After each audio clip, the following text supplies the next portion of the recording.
Hey, my name is John Dyer. I'm a web developer in Dallas, Texas. I have the privilege of showing you the latest version of inScript from the Digital Bible Society. What you can see here is some pretty standard Bible software with some of the features that you'd expect. I can scroll up and down and multiple chapters will load so I can continuously read the Bible. In addition to just showing a single text, I can load about as many as I want by going up here to this Add New window and show additional Bibles.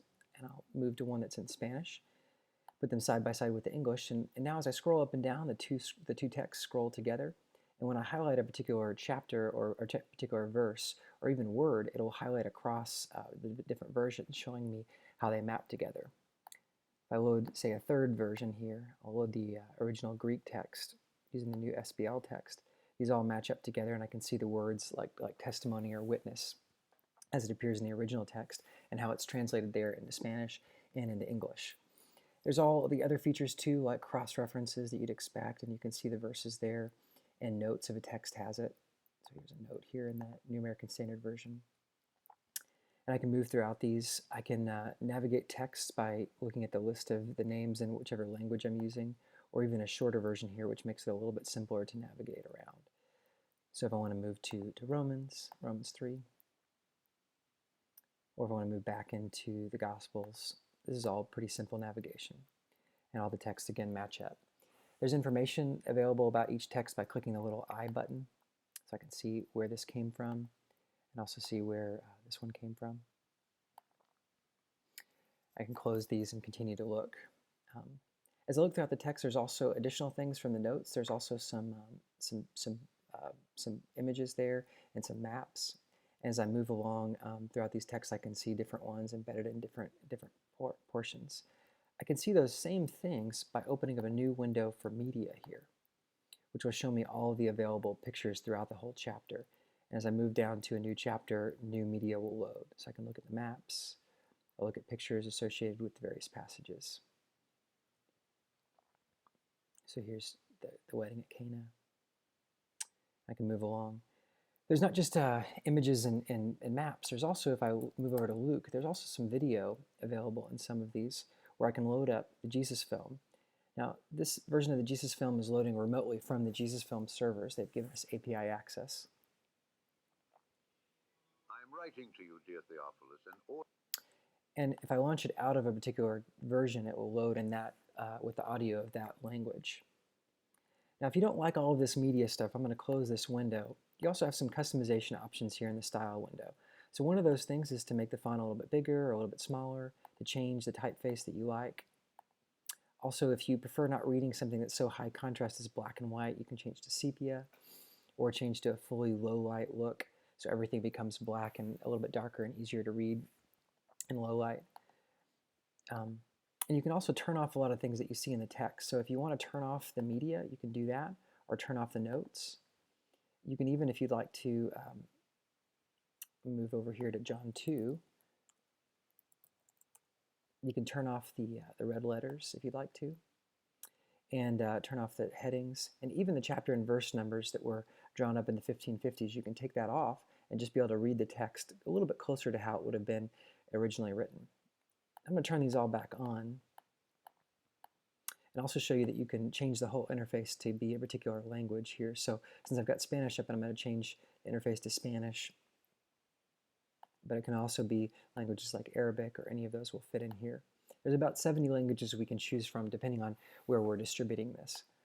I want to mention again that if we look up here, this isn't actually a website. All of these things are running here just on local files. So I can close this down and I can just reopen it. It's just a set of local files on my desktop. In the text itself, there's also some interesting features here where I can look up actually the Greek words here. So I can see that Cana was mentioned 4 times. Look up how mother is used. So this is a good chance for me to click on this and actually see a search algorithm pull up here. And I can see how it's been translated and in which books it appears. There's a little histogram here where we see that Matthew uses mother a lot, John a little bit less, and it appears a few times throughout the other books of the Bible. And if I click on one of these, I see how it's translated even in English and in Spanish.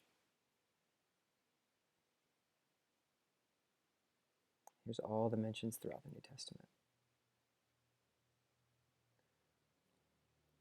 I also do just a normal a normal search just with English words. So here's truth and love. See, this is used a few times in these minor prophets, but used a lot in John's epistles. Search for a more common word like covenant. See how this is used across the Bible. A bunch in Psalms, not much in the New Testament, but a lot in Hebrews. So I look around here and I can see how it's translated.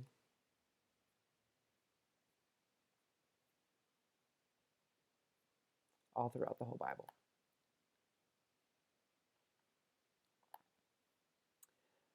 So again, we can scroll around, and depending on how things are formatted, they should still be able to be matched up, and we can see how they're used. Here's sword appears 412 times in the Bible. All the mentions of Samuel, which is always translated Samuel, surprisingly enough. We also have some commentary windows here where I can open up something like John Lightfoot's commentary. I can see all those notes. The Treasury of Scripture Knowledge has a lot of great information in it, a lot of great cross-references that I can look at throughout the scriptures. There's also maps too. So we've looked at search and media and commentary. There's also some maps, which will show me a lot of locations. So again, if I go back to John 2, I'll see Cana here, and now I see it in green, and I can zoom in and I can see different locations. So there's Bethany, back in chapter 1. And I can move around, look at a location I want to see, and see where that's mentioned here in Judges. So there's Aruma.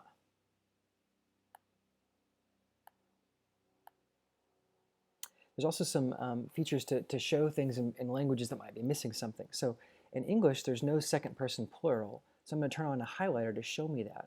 And a place where this is really important would be in 1 Corinthians 3. Here where Paul says, do you not know that you are a temple of God? Those yous are actually plural. Now you can see that in something like Spanish, which has a plural form, but you can't see that as well in English. So this highlighter turns on and shows you something that you can't see in English. You can also see this particularly in Genesis 3, when the serpent begins to address the woman, he actually says you plural, both you, Adam and Eve. So this shows you something in English that you can't normally see. There's other filters we can turn on. I'm going to go back to John and switch over to the King James Version and load up a Greek text as well. So there's also some visual filters that allow you to see things like, say, a particular Strong's number. In this case, this is the Strong's number for Jesus. And we're going to highlight this and underline it here in red so we can see this across some of the texts. We can also see here, I'm turning on any verb that's in the aorist tense, and I'm highlighting that across versions as well. So some versions have that information and some don't. And then in Hebrew, I'm going to turn on something in Hebrew that's something we can only see really in Ruth. So let me switch over to Ruth and get up a Hebrew text.